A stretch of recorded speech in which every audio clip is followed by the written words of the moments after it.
Nobody's coming to save you. If you stopped today, nobody would care. Nobody would check in on you. Nobody would probably even know. But you would.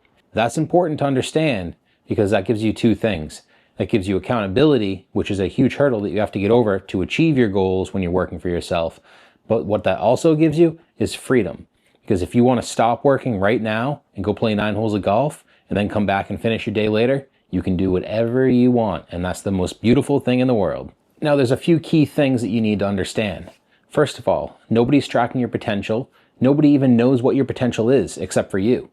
You can decide what your potential is and how you can hit the goals because you can set your mind to achieving whatever it is that you want to achieve. I've been doing this for a long time. I've been working for myself in one way or another for probably the last 15 years.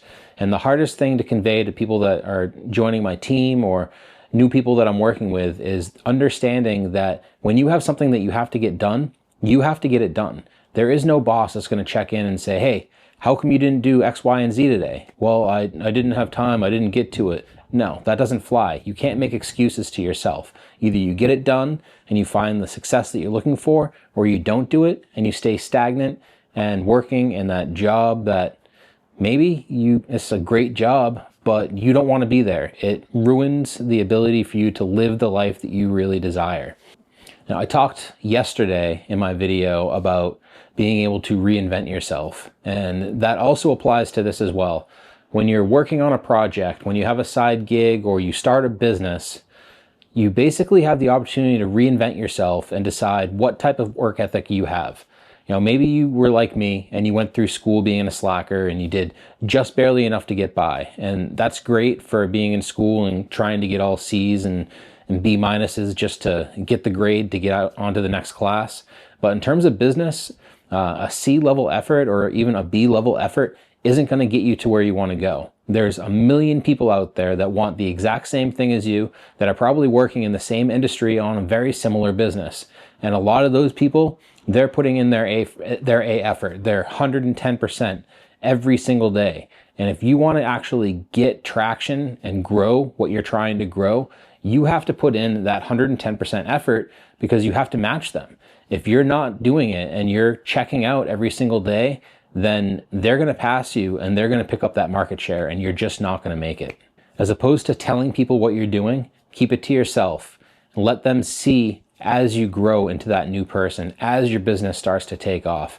What people are going to be looking at is not your launch. Even if you tell them that you're launching a new YouTube channel or you're launching a new business, they're not going to pay attention to that. What they're going to pay attention to is the consistency that you're putting into it every single day, the amount of effort that you're putting into it. When you're saying, no, I can't go out to the bars tonight, or no, I don't want to go over for dinner tonight because I have extra work that I have to do.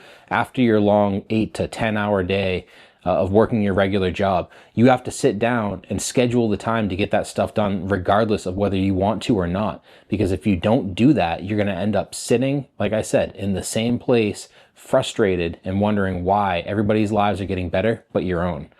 Now, what they're going to see is that consistency. Every single day, you have to put in at least some effort. You have to do at least 2 or 3 single tasks every single day to get you to that next level that you're trying to achieve.